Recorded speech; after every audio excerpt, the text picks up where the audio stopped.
J'ai trouvé les liens importants qu'il y a entre le corps, l'énergie vitale, la vie qui anime ce corps, que les Chinois appellent le Qi, et nos émotions.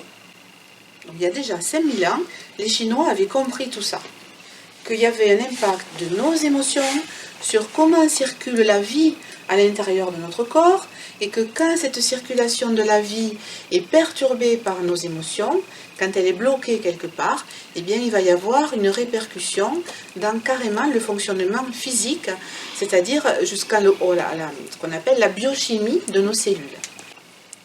Je ne vais pas dire le hasard, parce que je ne sais pas si vous savez ce que c'est le hasard d'ailleurs. Est-ce que vous savez ce que c'est le hasard? El-Hazar, en arabe, ça veut dire la main de Dieu. Et donc le hasard, c'est le nom que prend Dieu quand il veut passer inaperçu. C'est beau, non? Ama, ça veut dire aussi amour. En basque, c'est la mer aussi. Donc moi, ce qui m'intéresse, c'est de remettre l'état de santé en place pour guérir la maladie, pour comprendre ce qu'elle veut dire et pour donner du sens. Et humaniste, pourquoi? Eh bien parce que l'humain est au cœur de tout ça. Nous, on ne soigne pas une maladie, on soigne un homme, une femme ou un enfant.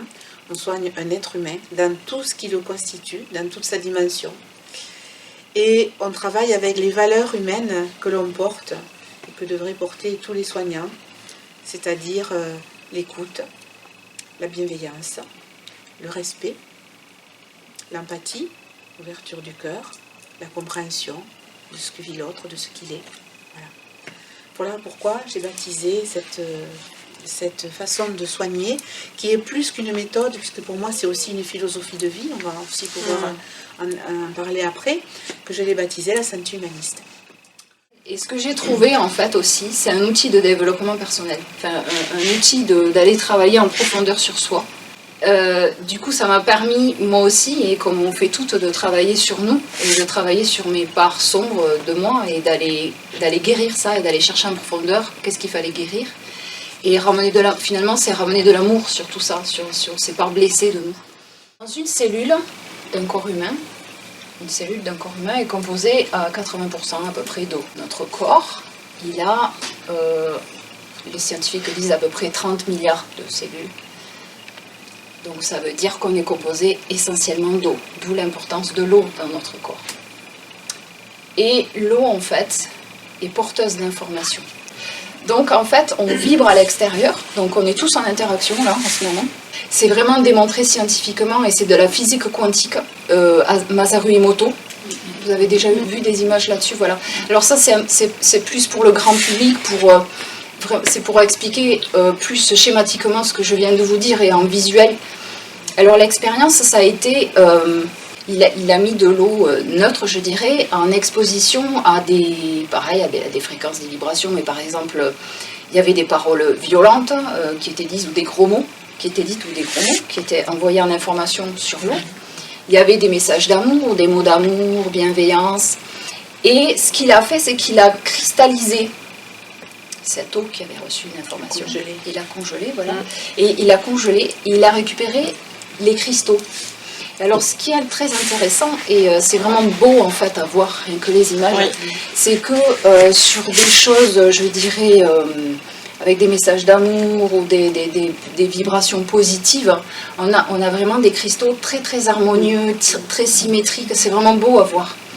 Et par contre, sur des choses, par exemple, comme de la musique violente, métal, ou des gros mots, des choses violentes, de la colère, il y a même pas d'harmonie, en fait. C'est vraiment tout difforme, c'est déstructuré. Voilà. C'est vraiment très important, l'eau, dans notre vie, pour deux choses. Au niveau physiologique, c'est-à-dire que quand on va boire de l'eau, en fonction de la qualité de l'eau, notre corps a besoin pour éliminer, pour détoxifier, voilà. Donc l'eau, sachant cette information-là, on sait que l'eau est porteuse d'informations, donc autant plutôt boire une eau de meilleure qualité possible pour ne pas se repolluer et se renvoyer des informations aussi. Et après, une deuxième chose, c'est que ce qu'on vit tous les jours au niveau émotionnel, quand on est dans un groupe ou dans un lieu, tout ça, notre corps, il le capte en fait. même si on ne le voit pas, ça vient s'imprimer chez nous. La mémoire de l'eau, donc ça veut dire que tout est vibration, tout s'imprime dans l'eau, et l'eau est juste porteuse d'une information. Et ça, je fais le lien en fait avec la mémoire cellulaire. Et oui. Parce que quand on prend le pouls, on vient voir chez la personne la mémoire cellulaire. C'est-à-dire qu'on vient chercher l'information qui a été enregistrée dans le corps. Et ça marche par la mémoire de l'eau. Notre outil de travail, c'est le pouls. La personne vient avec une problématique, nous on travaille avec le pouls. Voilà, on a compris que l'information s'est enregistrée dans notre corps, c'est un petit peu comme un ordinateur. Et tout ce qu'on vit dans notre vie, depuis notre conception, tout ce qu'on a vécu, c'est imprimé dans notre corps. Toutes les émotions, tout le vécu. Et donc quand la personne vient aujourd'hui avec une problématique, le fait de travailler avec le pouls, de prendre le pouls de la personne, c'est un petit peu comme rentrer dans sa coloration, dans sa vibration à elle. C'est toujours pareil, voilà, on se met sur la vibration de la personne et on va aller voir quelle est la mémoire perturbatrice qui a été mémorisée dans le corps et qui vient aujourd'hui être réveillée par un événement de la vie de la personne. Elle n'en a pas conscience, mais en fait, chez elle, ça fait tac-tac. C'est-à-dire qu'une parole, quelque chose qui se passe, ça va faire un appel à quelque chose qu'elle a déjà vécu. Et par exemple, et forcément, voilà, si ça s'est bien passé, ben, tant mieux, c'est positif. Mais s'il y a eu, par exemple, un conflit avec le papa à l'âge de 2 ans, je donne un exemple, voilà, et que ça s'est très mal passé, ou voilà, de la colère, c'est-à-dire que peut-être ce qui s'est imprimé, c'est que, que les hommes, je donne quelque chose, vraiment un exemple, mais que les hommes, voilà, ça peut mettre la personne peut se sentir rabaissée, ou quand l'homme part en colère ou en parole violente, si on a un enfant, par exemple, qui se rabaisse par rapport à ça, il peut engrammer, il peut mémoriser, en fait, dans ses cellules, que l'homme, quand il dit des paroles violente, mais là c'était un enfant en fait, donc il a juste imprimé ça comme ça, quoi. Et ce qui s'est mémorisé, c'est que quand l'homme met des paroles violentes, moi je n'existe plus en fait, je me fais pipi à la culotte, je suis vraiment décomposée. Et la personne adulte, c'est pas un enfant en fait, hein. On est adulte, on n'a plus le comportement enfant, on a l'intellect et tout notre vécu aussi, hein, toute notre histoire, hein, qui fait ce qu'on est aujourd'hui. Mais le truc, c'est que la personne, quand elle va se retrouver face à quelqu'un, donc là, en l'occurrence, un homme qui pas forcément se retourne contre la personne, mais qui a des paroles violentes ou un comportement violent, clac, ça va faire écho à ça. Et la personne, elle va être complètement déstabilisée. Et voilà, elle va se remettre dans l'état, en fait. Le corps, il va se remettre dans l'état de ce qu'il a vécu à 2 ans. Ça veut dire quoi? Ça veut dire que tout notre environnement influe aussi sur ce que l'on vit. Pensée créatrice, vous en avez entendu parler de la pensée créatrice? On la projette, ok. Mais qu'est-ce qu'elle va faire, cette pensée que vous projetez? Elle se matérialise. Et oui. Et oui, on projette sur vous, tout votre environnement projette sur vous des pensées qui sont mauvaises, ça va vous impacter. Si vous avez un logement où il y a la gare, l'autoroute et une rivière dessous, c'est un peu moyen. Si vous mangez du tout sachet tous les jours, ça va venir attaquer votre système énergétique. Vous voyez? Alors on va faire un petit exercice. Vous allez me dire oui. Oui. Résister. Ok. Vous allez me dire non. Non. Résister. Regardez en face. Résister. Vous allez me dire oui. Oui. Résister. Vous allez me dire non. Non. Résister. Alors maintenant, je vous invite à sortir. Je vous propose, quand ils vont rentrer, vous n'avez pas envie de les accueillir. Avec simplement l'intention. Vous n'avez pas envie de les accueillir. Vous êtes l'environnement. Résistez. Résistez. Ok. Vous ressortez. Alors, après, je vous demande de les accueillir avec amour, mais vraiment en ouvrant votre cœur. Il y a un truc.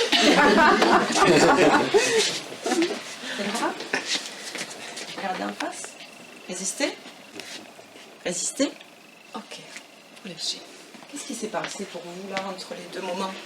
J'ai demandé au public de ne pas vous accueillir quand vous êtes rentré la première fois. D'accord. Avec l'intention, simplement l'intention. Donc D'accord. forcément, il y a une fermeture. Et votre corps l'a senti. Vous voyez, au niveau énergétique, la fermeture fait que ça flanche. Ça veut dire que vous avez une baisse d'énergie. Alors, je suis un homme, vous me dites. Je suis un homme. Résistez. Je suis une femme. Je suis une femme. Résistez. Voyez, votre corps, il est en accord. D'accord. C'est bon. Vous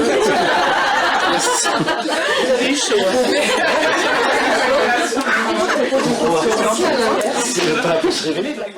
Elle a testé le tonus musculaire.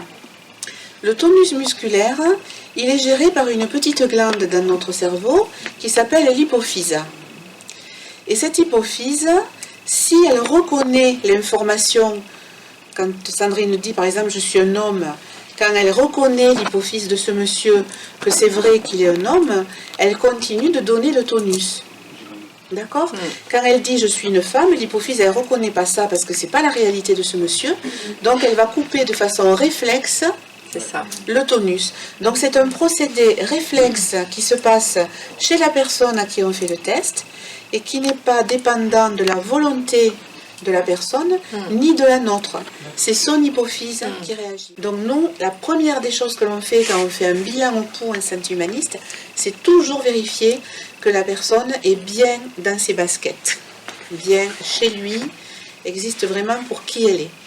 Et si ce n'est pas le cas, parce que ça arrive assez souvent que ce n'est pas le cas, eh bien on va faire un premier travail pour aller faire prendre conscience à cette personne de Eh oui. elle est à côté de ses pompes, mais surtout de pour quelle raison. Eh oui. Qu'est-ce qui, dans sa vie, aujourd'hui, fait qu'elle est à côté de ses pompes et qu'elle n'est pas droite dans ses bottes. En fait, quand on arrive au monde, on arrive avec dans nos cellules, dans les noyaux de nos cellules, notre génome. C'est-à-dire qu'on est un être humain à part entière déjà. D'accord ? Et on n'arrive pas vierge. On arrive avec déjà plein de mémoire de ce qu'on a vécu in utero, tout ça. Tout ça, ça fait la personne que vous êtes en arrivant sur Terre. D'accord ? Ce qui est important, c'est de rester en permanence accordé à cette vibration avec laquelle vous arrivez. Or, ce que je viens d'expliquer, c'est que dans notre vie de tous les jours, on va pouvoir, si on vit des choses difficiles dans une relation avec quelqu'un, les émotions qu'on va vivre dans cette relation vont pouvoir nous faire sortir de cet accord, de cette harmonie. Il y a un pouls. En fait, on prend le pouls exactement comme quand on veut compter les pulsations. À part que nous, ce qui nous intéresse, ce n'est pas de compter la fréquence cardiaque. C'est d'écouter les changements d'amplitude du battement. Ça s'appelle le pouls de Nogier. Pourquoi c'est l'amplitude du pouls qui change ? Parce que le sang, il véhicule la vie dans notre corps. Le sang, il véhicule l'oxygène, il véhicule tous les nutriments que l'on a par notre alimentation pour nourrir nos cellules, mais il véhicule aussi nos émotions, le sang, et il véhicule la vie. Le chi, ce que les Chinois appellent le chi, l'énergie de vie, la vitalité. D'accord ? Eh bien, ce pouls, il va varier en fonction de l'information que l'on donne. On va observer les variations de l'énergie de vie de la personne en fonction de l'information que son corps reçoit. Si c'est une information positive ou si c'est une information qui dit oui, on va avoir une amplitude qui va monter parce que ça va donner de la vitalité. Si c'est un traitement qui ne lui va pas du tout, ou si c'est une information qui dit non, eh bien on va avoir une diminution de sa vitalité et on va avoir une chute du pouls, de son amplitude. Et avec ce pouls, on va pouvoir faire un bilan de votre état physique, de votre état énergétique et de votre état émotionnel. Donc on va interroger votre corps avec le pouls pour faire ce bilan complet de ces trois parties qui vous constituent, afin de voir quels sont les désordres qu'il y a sur un plan physique, quels sont les désordres dans les grands systèmes vitaux qui font fonctionner notre corps, quels sont les désordres dans les organes, ensuite quels sont les désordres dans comment circule la vie, cette énergie de vie à l'intérieur de votre corps, parce qu'il y a une circulation dans le corps de l'énergie, il y a des trajets qui lui permettent de circuler, elle peut être bloquée, elle peut ne plus circuler à certains endroits. Et ensuite, s'il y a des dysfonctionnements ou des blocages, eh bien ce pot va nous permettre d'avoir l'information. Pourquoi? Qu'est-ce qui, dans votre histoire de vie, a fait qu'à un moment donné, vous avez vécu quelque chose qui vous a généré une émotion ou des émotions qui est venue bloquer l'énergie dans un endroit de votre corps. Parce que la maladie, on peut l'écrire en 2 mots, en 3 mots. On peut l'écrire en un seul mot, maladie, mais on peut l'écrire aussi en 3 mots, mal-a-dit. Parce que la maladie, c'est la façon dont le corps peut s'exprimer. Lui, il n'a pas la parole comme nous. Donc la façon qu'il a de s'exprimer, notre corps, c'est de nous parler avec des désordres, des dysfonctionnements, des symptômes, des maladies. Ok? Et donc cette maladie, elle nous parle toujours de choses dont on n'a aucune conscience, qui sont donc dans notre inconscient. Voilà. Et donc elle nous invite à aller comprendre ce langage du corps, en allant découvrir dans notre inconscient qu'est-ce que ça veut dire cette maladie. Eh bien, si j'ai une grande difficulté à m'exprimer, que je n'arrive pas à dire à mon patron, ras-le-bol, il y en a marre, je ne peux plus vous supporter, par exemple. Ou si j'arrive pas à exprimer à mon conjoint les choses qui me dérangent ou qui ne me vont pas, ou si j'arrive pas à lui exprimer mes besoins, parce que lui, il ne peut pas les deviner, il n'est pas dans ma tête, etc. Tout ce que je ne vais pas pouvoir exprimer de moi, eh bien, ça va venir me bloquer l'énergie dans ce chakra de la gorge. Et qu'est-ce que ça va donner, l'énergie bloquée? Ça va donner une diminution de mon système immunitaire, une faiblesse de mon système immunitaire localement. Et tout mon système bactérien que j'ai en permanence avec moi, puisque j'ai plus de bactéries que de cellules, il faut savoir ça. Mais en général, je vis en très bon entendement et en totale harmonie avec toutes ces petites bactéries. Sauf quand j'ai une diminution de mon système immunitaire, une faiblesse, et là, patatras, voilà, j'ai l'angine qui arrive. L'angine, elle vient m'inviter à aller comprendre pourquoi j'ai l'angine. Si elle le souhaite, on pourra aller plus loin et faire un travail plus profond sur un plan émotionnel pour aller comprendre d'où vient cette problématique qu'elle a d'expression. Et ce n'est que la mémoire qui se réveille à chaque fois que ça se répète. Et à chaque fois que ça se répète, si ça n'a pas été compris, eh bien, ça se transforme en maladie. La mémoire cellulaire, c'est aussi d'aller chercher dans l'inconscient pour faire remonter à la conscience et pour comprendre enfin que ce que l'on vit aujourd'hui dans notre vie a un lien de cause à effet. Et c'est à partir du moment où il y a cette prise de conscience qu'on peut se libérer. Et c'est à partir de là que le schéma répétitif n'intervient plus, parce qu'on ne peut plus, puisque maintenant c'est conscient. Et l'environnement, c'est quoi? C'est ce que tu disais, oui, Martine, c'est plein de choses. C'est mon alimentation, c'est le lieu où je vis, c'est les gens que je fréquente, mes émotions, mes pensées, ma famille, ma relation avec mon conjoint, avec mes enfants, avec mes amis, tout le côté émotionnel. Voilà, c'est tout ça l'environnement. Comment moi je suis acteur de ma vie et comment je vais agir tous les jours pour prendre conscience de moi et de ce que je fais dans mes modes de fonctionnement et peut-être de me faire aider aussi par une thérapie et de plus rentrer dans alors la notion de la responsabilité c'est aussi lié à la relation que j'ai à l'autre, c'est-à-dire si je suis responsable, je sors de la relation à l'autre dans un triangle victime, bourreau, sauveur. En m'aimant moi et en ce que je suis et en restant dans mon jardin. Et à partir du moment où je prends conscience de moi et de ce que je suis, en même temps je vais avoir une autre relation avec l'autre. Je vais relationner différemment. Et du coup, je ne peux plus me positionner dans cette relation de victime, sauveur, bourreau. À la fois, je vais être sauveur parce que voilà, c'est comme si ça me donnait une certaine responsabilité, mais c'est inconscient, hein, bien sûr. C'est des modes de fonctionnement. Du coup, je vais relationner avec l'autre et je veux sauver l'autre, voilà. Mais en même temps, des fois, je peux effectivement me retrouver en victime, hein, puisque je relationne comme ça. Je ne suis pas toujours à la même place où je peux être bourreau aussi, hein, parce que voilà, je prends le dessus. C'est prendre la responsabilité de ma vie. Je suis responsable de la nourriture que j'achète et que je mange. Je suis responsable de mon hygiène de vie. Je suis aussi responsable des émotions que je vis quand je traverse un événement, c'est pas l'autre qui me les fait vivre, c'est moi toute seule qui vis mes émotions. Je suis responsable de tout. Évidemment, je suis responsable de ma santé. Tout d'un coup, un tel me met en colère. Non. Ma question c'est, pourquoi? Parce qu'il m'a dit ça, c'est venu appuyer sur le bouton rouge qui fait que je me suis mise en colère. D'accord? C'est vraiment sortir l'observateur. À la question, il m'arrive ça, où je me mets en colère, qu'est-ce que ça m'apprend de moi? L'extérieur n'est qu'un révélateur, merci. C'est vraiment le mot juste. C'est un révélateur de ce que je suis en train de traverser et de ce que je dois régler.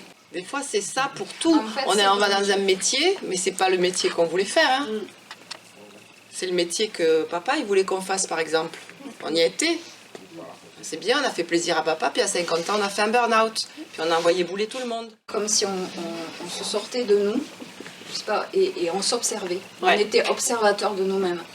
Et du coup, on va aller voir comment on fonctionne, comment sont nos modes de raisonnement, de fonctionnement, nos croyances. Mais pourquoi j'ai fait ça? Pourquoi j'ai... Et donc, si on n'a pas des temps de pause, parce que l'action, c'est bien, ok, il faut être dans l'action, mais pas que. Il faut toujours un équilibre entre je suis dans l'action et je suis avec moi posée. Et là, quand je prends ces temps de pause avec moi, là, je peux me regarder, je peux m'observer, je peux ressentir comment c'est à l'intérieur de moi. Est-ce que c'est calme? Est-ce que c'est un stress? Est-ce que je suis en colère? Est-ce que sinon, on ne ressent rien? Notre corps, il nous donne plein de messages. Mais si je ne fais jamais ce temps de pause avec moi pour me regarder et m'écouter, comme je ne vois pas les messages qu'il me donne, parce qu'au début, il commence par des petits messages, comme je ne les vois pas, il va m'en donner de plus en plus gros des messages. Jusqu'au jour où on me découvre un cancer, par exemple. Eh bien oui. Mais mon corps, il faut que je l'écoute. Mon corps, c'est un outil merveilleux, mais qui nécessite d'être écouté pour en comprendre le langage. Et il va m'éviter bien des problèmes si je l'écoute. Et ça s'appelle s'éveiller à la conscience.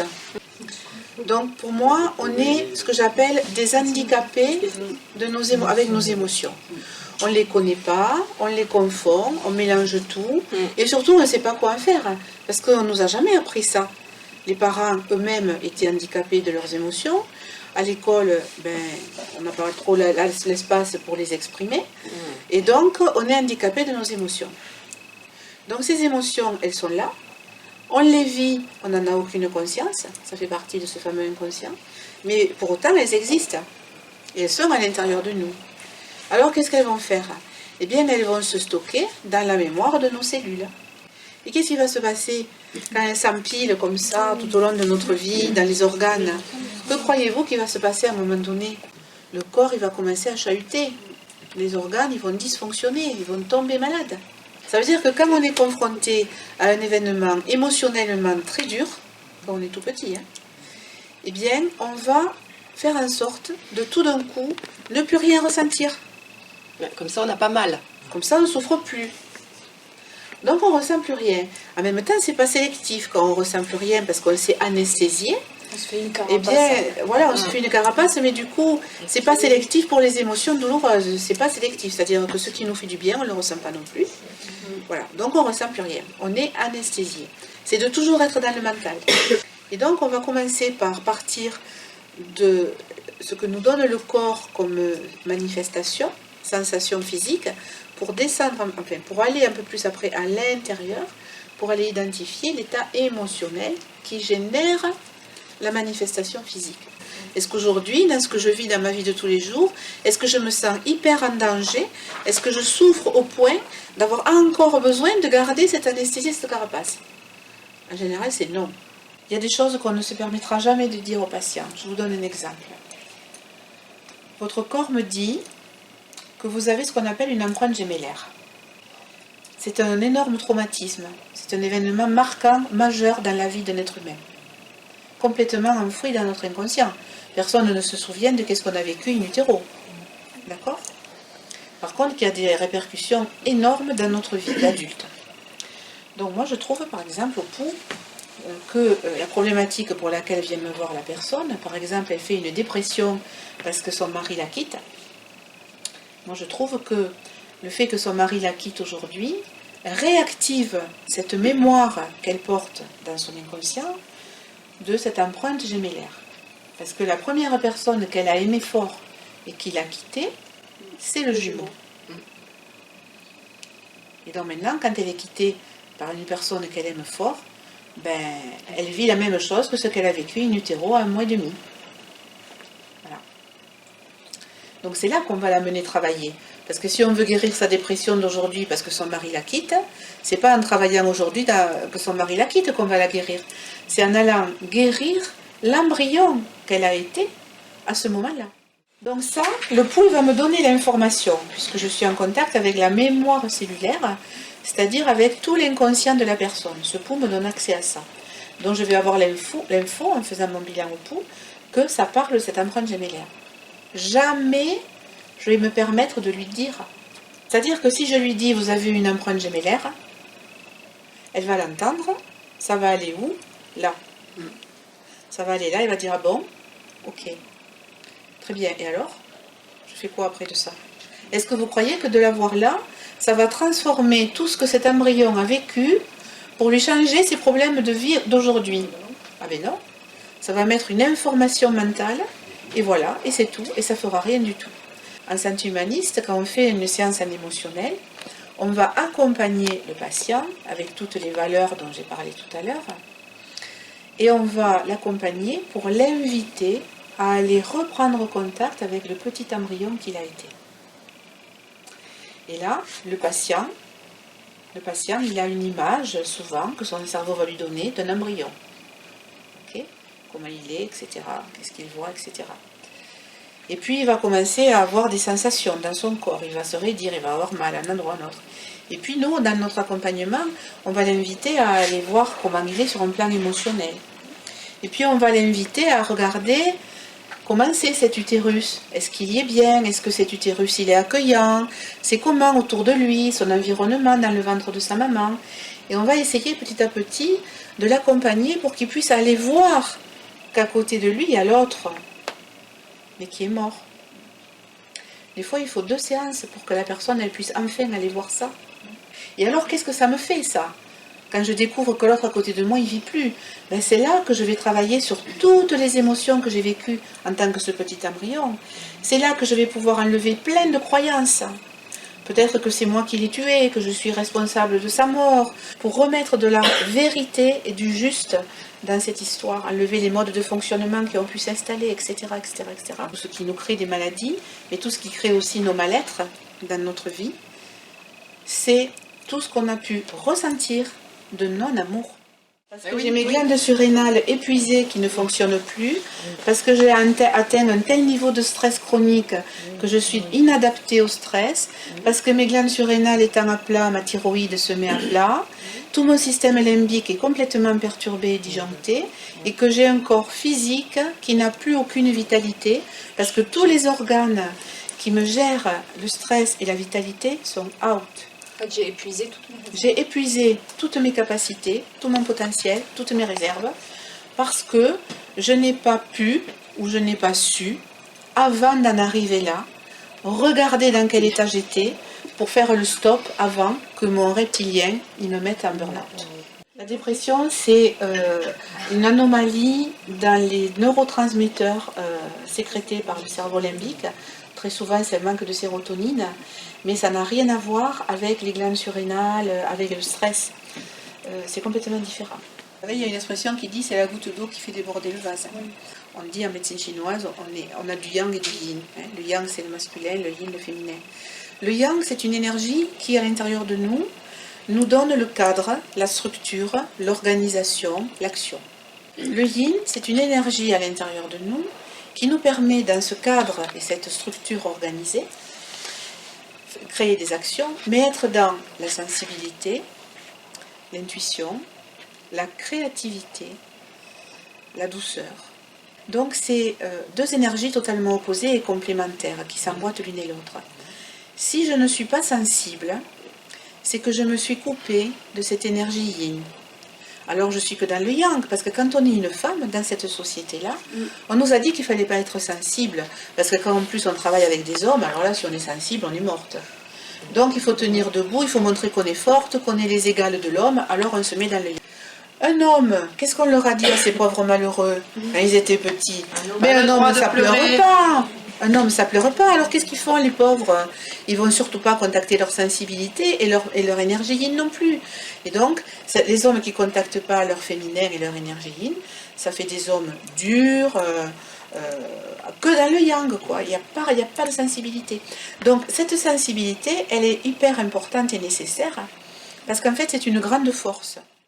En fait, quand tu te mets dans cette façon de vivre, parce que c'est une façon de vivre ça après, quand tu te mets dans cette envie de comprendre le pourquoi tu es comme ci, ou pourquoi ça t'arrive ça, ou pourquoi tu as le mal-être, ou pourquoi tu es malade, ben, après tu fais ça toute ta vie, à chaque fois qu'il y en a besoin. Et plus on va travailler sur nous, et plus on va récupérer des bouts de nous et remettre de l'amour là-dessus. C'est-à-dire que le thérapeute, lui, il fait rien tout seul. Hein? On donne au patient son entière responsabilité parce qu'il a un potentiel en lui et nous, on aime lui redonner ça. Et donc, une séance en santé humaniste, c'est une co-création. C'est-à-dire que le résultat de la séance, ça va être vous, avec qui vous êtes et jusqu'où vous pouvez aller, et moi, avec qui je suis et jusqu'où je peux vous accompagner avec mes connaissances et mes compétences. Et donc, les deux ensemble, ça crée la séance et le résultat. Donc, ce qui est intéressant, c'est que le corps est tellement bien fait qu'il y a des garde-fous. C'est-à-dire qu'on ne pourra jamais vous faire toucher du doigt une quelconque émotion si vous n'êtes pas prêt à y aller. C'est-à-dire que si vous avez une peur qui fait que vous n'acceptez pas, il y a une part de vous qui n'accepte pas d'y aller parce que vous avez la trouille, on n'ira pas. Ça sera impossible. En tout cas, il y a une notion de danger. Si vous n'avez pas ouvert ces portes-là, et que vous êtes resté dans le contrôle et dans le mental, c'est qu'il y avait un danger à ouvrir. Donc, du coup, les séances vont permettre d'aller voir qu'est-ce que c'est ce danger. On apprend en tout premier à se positionner soi avec soi avant de s'occuper de quelqu'un d'autre. Parce que ça, c'est la clé essentielle, fondamentale à tout. C'est-à-dire que si moi, je ne sais pas me positionner correctement avec moi-même, si je ne suis pas en capacité de sentir si je suis bien dans mes baskets ou si je suis à côté, si je n'ai pas des outils pour savoir me mettre droit comme il faut et dans un état de conscience adéquat avant de m'occuper de l'autre, eh bien, je vais faire des choses un peu à côté, quoi. En tant que thérapeute ou accompagnant, on doit d'abord prendre un temps pour soi. Ça veut dire avoir fait suffisamment de travail sur soi pour être capable d'avoir ce positionnement stable quand on écoute l'autre et quand on le fait travailler dans ses émotions et dans ses histoires de vie, et qu'on doit sentir ce positionnement qu'on apprend en tout premier. Ou est-ce que vous voulez qu'on vous raconte quelques histoires de cas cliniques? Ah oui. C'est ça, Allez, c'est ça qu'on va faire. Je vais vous parler d'un enfant, parce on accompagne les enfants aussi, donc d'un jeune garçon de 10 ans qui souffre d'encoprésie. Et donc c'est très embêtant. Sa maman l'a amené voir des spécialistes pour savoir si physiquement, mécaniquement, il y avait des problématiques. Tout est OK, voir si psychologiquement, il y avait des problématiques. Donc, les enfants, on fait un petit peu différemment qu'avec les adultes, même si on prend aussi le pouls. Et puis, avec l'histoire de cette maman, elle me raconte que quand elle a mis au monde cet enfant, d'abord ça a été une césarienne, et que ça a été extrêmement violent. Et puis, ce jeune garçon, je lui demande et toi, comment ça se passe cette encoprésie, c'est comment pour toi? Alors, bon, il y a de la honte quand même, à son âge. Et puis, il me dit, écoute, je suis en train de jouer, et puis, j'y pense pas, et puis tout d'un coup, ça vient comme ça, ça sort. Voilà. Et je prends le pouls, et là, ce que le pouls me dit du corps de ce garçon, c'est que c'est en lien avec quand il est sorti du ventre de sa mère via la césarienne. Donc il y a 3 temps dans ce temps-là. Il y a le temps du travail, quand il y a les contractions, il y a le temps du passage, et il y a le temps de l'accueil, mais là le passage il ne s'est pas fait, puisque c'est une césarienne. Et donc je lui dis, tu vois, voilà ce qui t'est arrivé. Je lui raconte son histoire. Quand tu étais dans le ventre de ta mère, et que ta maman a eu une césarienne, toi tu étais tranquille au chaud, tu étais en train de jouer sans doute. Et puis à un moment donné, pouf, on t'a arraché. Et ça a été très violent pour toi. Tu as peut-être même failli mourir. Ou tu as peut-être cru que tu allais mourir. et tu as été séparé violemment de ta mère. Et là, son visage, j'ai vu qu'il y avait une émotion qui montait. Et je dis, et ça fait quoi dans ton corps là? Et il me dit, bah, ça fait de la tristesse. Puis après, il me dit, mais comment tu le sais? Et je dis, ça te paraît juste ce que je te dis? Il me dit oui. Et il s'est mis à pleurer dans les bras de sa mère. Après ça, il ne faisait plus d'encoprésie. Il a compris qu'au moment où il est né, en fait, il a eu une telle peur de mourir, parce qu'il était bien au chaud et qu'il a été séparé de sa mère, extrait violemment de sa mère. Il n'était pas prêt, cet enfant. Et bien du coup, c'est exactement ce qui se passait quand il était en train de jouer et que il s'abandonnait et c'est exactement la même chose. Donc il y a eu ce lien de cause à effet qui a fait que il n'a plus eu besoin de revenir, quoi. Voilà. Moi, c'est une dame qui est venue me voir parce qu'elle avait un problème avec le toucher, le contact physique. Et là, c'était d'autant plus difficile que rien que de prendre le pouls, c'était assez insupportable de rester longtemps en contact.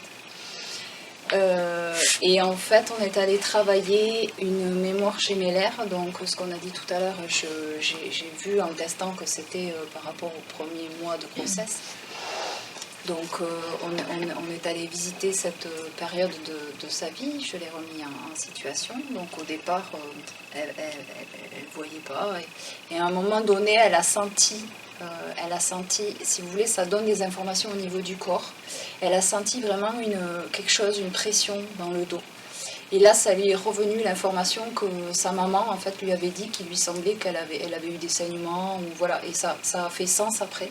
Le lien qui avait été fait et mémorisé, c'est que le contact, en fait, était associé à la mort, à quelque chose, à la mort et à la tristesse, ce qui a été vécu par l'embryon.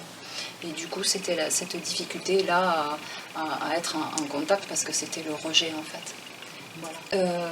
Voilà, donc on a fait la séance après sur ce que disait Martine, remettre ce lien d'amour, en fait, et ce contact qui existe toujours avec son jumeau au niveau de l'âme. Ouais. C'est l'histoire d'un monsieur qui vient me voir à 38 ans, un monsieur très sportif avec une hygiène de vie impeccable, en pleine forme. Parce qu'on vient de lui découvrir un cancer du poumon. Et le truc, c'est qu'on ne lui a pas découvert le cancer au poumon, on lui a découvert des métastases. Parce qu'il avait mal au dos depuis quelque temps, il est allé voir ostéopathe, etc.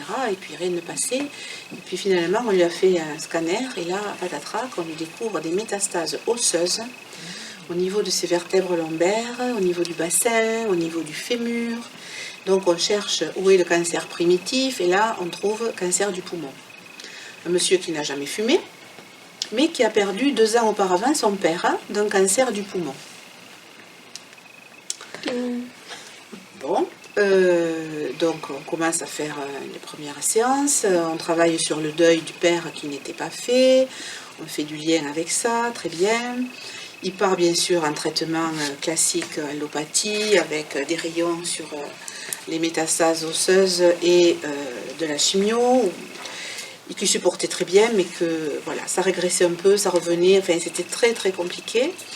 Et puis il était jeune, donc il faut savoir qu'un pronostic à 38 ans d'un cancer du poumon métastasé, le pronostic est très sombre, hein, ça ne dure pas très longtemps en général. Bon, donc les médecins ont essayé différents traitements, mais ça ne fonctionnait pas, jusqu'au jour où ils ont eu l'idée de faire l'étude génétique. Et là, on est tombé sur l'épigénétique, un cas d'épigénétique. Et ils y ont découvert un gène, dont j'ai oublié le nom, qui était ce qu'on appelle transloqué, c'est-à-dire qu'il y avait une anomalie de structure, de forme, et que c'était ce gène transloqué qui était responsable de ce cancer, qui avait créé ce cancer.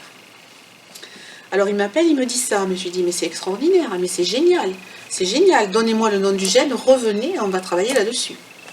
Donc il revient, il me donne le nom du gène, et donc on fait une séance. Je teste le gène, et ce gène me dit que il y a une mémoire, il porte une mémoire de son arrière-grand-père, un monsieur qu'il n'a pas connu, qui est, non je dis des bêtises, son grand-père, qui est le père de son père. Et je lui dis, ben écoutez, qu'est-ce que vous connaissez de lui, tout ça. Il me dit, mais rien, je ne connais pas son histoire. Bon, je dis, on va voir, on va aller le contacter, puisqu'évidemment il est mort, et puis on va voir. Et donc, je commence à l'inviter à aller se mettre dans ce contact, cette rencontre avec cet ancêtre. Et là, il commence à trembler sur la table de plus en plus fort. N'ayez pas peur. Hein. Non, mais vous allez voir après. attention. Voilà. Il commence à trembler, claquer des dents et tout. Puis il avait plein d'émotions. Et je lui dis, mais qu'est-ce que vous ressentez? Qu'est-ce qui se passe là? Mais je vois un champ de guerre, je vois la guerre, c'est terrible, il y a des morts partout et tout. Et en fait, il était en train de vivre ce que cet homme, cet ancêtre, avait vécu à la guerre, les horreurs qu'il avait vécues à la guerre. Et il me dit, alors en même temps, moi je le faisais parler, parce qu'on fait ça, hein, je le faisais parler à cet ancêtre, et je lui disais, ben, dites-lui que vous voyez ce qu'il a vécu, dites-lui que vous savez maintenant que c'est horrible ce qu'il a vécu, expliquez-lui tout ça. Alors il parlait, puis il pleurait beaucoup d'émotions, et puis en fait ce qu'il a compris à la fin, c'est que cet ancêtre, il n'avait jamais pu s'exprimer, il n'avait jamais pu dire à quelqu'un les horreurs qu'il avait vécues pendant la guerre, et que du coup il avait porté de la honte, de la culpabilité, parce que forcément que probablement il avait dû tuer aussi des soldats, et il était mort en emportant tout ça. Voilà. Et je pense que le père de ce patient avait déjà récupéré cette mémoire qui s'est transmise de génération en génération. Et comme il est mort de ce cancer, parce que lui n'avait pas fait de travail sur lui, il est mort, eh bien, à partir du moment où ce père est mort, c'est lui qui a récupéré cette mémoire familiale, transgénérationnelle sur ce gène. Je l'ai revu 2 mois après pour retester ce gène. Je lui ai dit, il faut revenir pour voir s'il reste bien ou s'il est reperturbé. Donc moi, je testais que tout allait bien. Et quelques temps après, je lui avais dit, ça serait bien que vous demandiez au médecin de refaire une analyse génétique, parce que ça serait intéressant de voir si ce gène il est toujours transloqué ou s'il est redevenu normal.